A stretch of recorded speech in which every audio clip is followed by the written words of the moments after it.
भागो! भागिए, भागिए।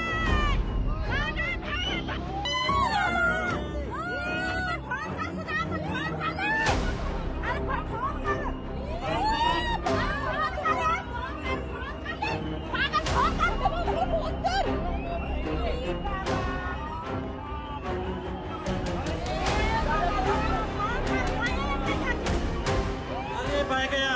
ये मेरी छोड़ दो बाबू।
इस वक्त हम जो चढ़ेती है उसके दूसरी छोर पहुंच चुके हैं और आप देख सकते हैं कि जो रेस्क्यू यहाँ पे जो 50 मीटर हिस्सा सड़क का जो वॉश आउट हुआ था उसमें लगातार काम जारी है। और जो ये सड़क है इसमें जो बड़ी बड़ी दरारें जो आप देख पा रहे हैं, अभी जो हम लोग आए हैं वो जहाँ पे जो मशीन काम कर रही है उससे ऊपर जो पहाड़ी है उस रास्ते से हम लोग दूसरी छोड़ आए हैं। लेकिन जो वो पूरी पहाड़ी है वो उसमें पूरी पहाड़ी में बहुत बड़ी बड़ी दरारें जो हैं वो खतरे का कारण है और जो लगातार कभी भी एक बड़ी घटना और जो सड़क है उसको नुकसान पहुंचा सकती है। लेकिन इसके बावजूद भी जो जिला प्रशासन और टाइम्स नाउ की जो टीम है वो लगातार धराली की ओर बढ़ रही है। निश्चित रूप से चिंता का विषय है और प्रधानमंत्री जी, गृह मंत्री जी पूरी स्थिति पे नज़र रखे हुए हैं और ये प्राकृतिक आपदा है और जो अभी तक 4 लोगों की हताहत होने की सूचना है और कुछ 100 लोग गायब हैं। ईश्वर से प्रार्थना करते हैं कि सुरक्षित रहें, किंतु बचाव बहुत तेजी से सेना के लोगों को भी लगाया गया है। किंतु यह प्राकृतिक आपदा जो आई है वो हम कह सकते हैं कि बहुत बड़ी त्रासदी थी और ईश्वर से प्रार्थना कर सकते हैं कि जो लोग अभी गायब हैं वो स्वतः जल्दी लौटें, यही कामना कर सकते हैं। ये जब बहुत कम समय में बेहद सीमित जगह पर बारिश हो जाए उसे हम क्लाउड बर्स्ट कहते हैं। अगर वैज्ञानिक दृष्टि से कहें या भौगोलिक भाषा में हम कहें तो जब किसी क्षेत्र में 100 मिलीमीटर या उससे ज़्यादा बारिश महज 1 घंटे में हो जाए तो उसे क्लाउड बर्स्ट की संज्ञा दी जाती है। आसमान में गहरे बादल, अचानक तेज बारिश, पहाड़ी क्षेत्र में पानी का बहाव, ये घटना आमतौर पर पहाड़ी इलाकों में होती हैं जहां आर्द्रता से भरे बादल पहाड़ों से टकराते हैं, अर्थात नमी वाले, मतलब पानी युक्त होते हैं, जलयुक्त होते हैं और जलभार बढ़ जाता है, जिससे बादल का घनत्व बढ़ने के कारण इस तरह की घटनाएं होती हैं और इसे ओरोग्राफिक रेनफॉल कहा जाता है। कई बार वातावरण में नमी ज़्यादा होने, लेकिन लोकल जो हमारा स्थानीय तापमान में तेजी से बदलाव होते हैं और मानसून हवाओं के दबाव के चलते भी क्लाउड बर्स्ट हो सकता है। जब वातावरण में नमी बहुत अधिक होती है और बादल ज़्यादा देर तक एक ही जगह पर बने रहते हैं तो एक साथ बड़ी मात्रा में जल छोड़ते हैं, पानी गिराते हैं और ये बादल फटने की घटना कहलाती है। क्लाउड बर्स्ट तो एक स्वाभाविक कारण हो सकता है, लेकिन जिस तरह से यहाँ पर निर्माण हो रहा है, जिस तरह से यहाँ पर सड़कें बन रही हैं और टूरिज़्म के नाम पर जिस तरह से होटल बनते जा रहे हैं और असुरक्षित क्षेत्र में भी जहाँ पर नहीं बनने चाहिए वहाँ पर होटल बन रहे हैं, बड़ी बड़ी बिल्डिंग बन रही है और जिस तरह से प्लेन्स में मल्टी स्टोरी बिल्डिंग बन रही है उस तरह से होटेलियर्स यहाँ पर मल्टी स्टोरी बिल्डिंग भी बना रहे हैं और इसके साथ ही जो मलबा उत्पन्न हो रहा है उस मलबे को नदियों में फेंक दे रहे हैं। तो ये सब कारण जो हैं वो क्लाउड बर्स्ट को तो नहीं रोकेंगे, लेकिन क्लाउड बर्स्ट के बाद जो नुकसान होता है उस नुकसान में बहुत ज़्यादा बढ़ोतरी करते हैं।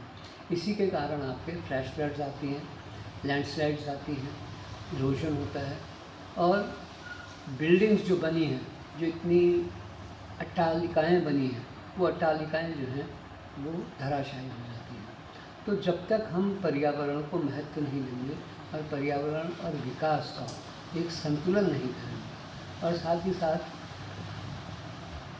जो टूरिज़्म है, टूरिज़्म के विकास के ऊपर भी या टूरिज़्म के नाम पर जो विकास हो रहा है उसके ऊपर भी एक नियंत्रण रखना पड़ेगा आपको, नहीं तो इस तरह की बर्बादी होती रहेगी।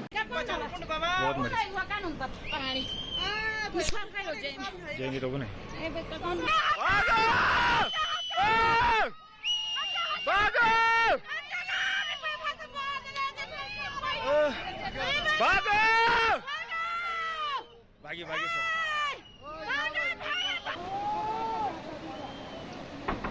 पूरे आदमी फंस गया है, पूरे धानी में हम लोग अरे भयंकर भागेगी, अरे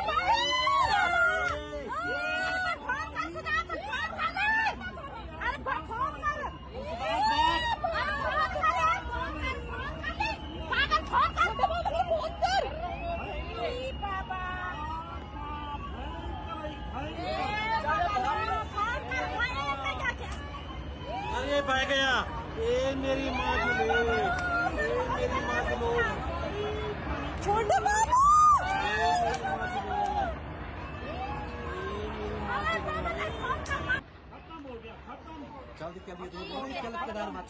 वो मामा के लिए फोन करना, मामा चलेगा फोन कर, मामा के लिए फोन